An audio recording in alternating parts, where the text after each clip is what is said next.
Rusiya mayın 19-dan 21-nə qədər geniş miqyaslı nüvə təlimlərinə başlayıb. Medialog xəbər verir ki, Rusiya Müdafiə Nazirliyinin açıqlamasına görə təlimlər təcavüzkar təhlükə qarşısında nüvə qüvvələrinin hazırlanması və istifadəsi senarisi üzrə keçirilir.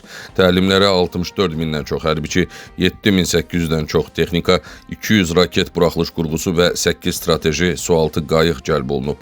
Manevrlərdə strateji raket qüvvələri, Sakit Okean donanması və Şimal donanması iştirak edir.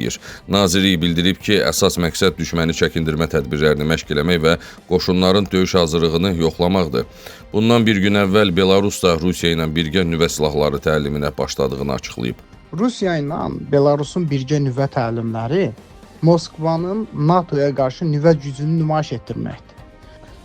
Burada Belarusun özünü nüvə körpüsü kimi möhkəmləndirmək məqsədi də görünür. Belə deyək, Belarus nüvə dövləti olmasa da Rusiyanın taktiki nüvə silahlarını öz ərazisində yerləşdirməsi onu faktiki olaraq nüvə əməliyyatlarının iştirakçısına çevirir. Yəni görünən odur ki, bu təlimlər NATOya qarşıdır.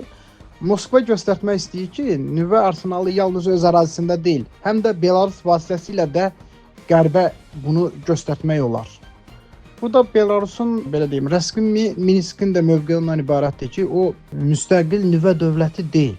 Lakin Rusiyanın müttəfiqi və əməliyyat meydanı kimi təqdim edir özünü, yəni beynəlxalq arenada. Başqa aspektdən bu məsələyə baxdıqda 2023-cü ildə Rusiya Belarusa bir sıra silahları tədavül edirdi. Onların içərisində Orsennik var idi, hipersəs raketlər sistemi.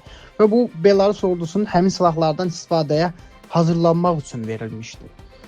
Digər tərəfdən Ukrayna bu addımı qlobal təhlükəsizlik arxitekturasında misilsiz təhdid adlandırır.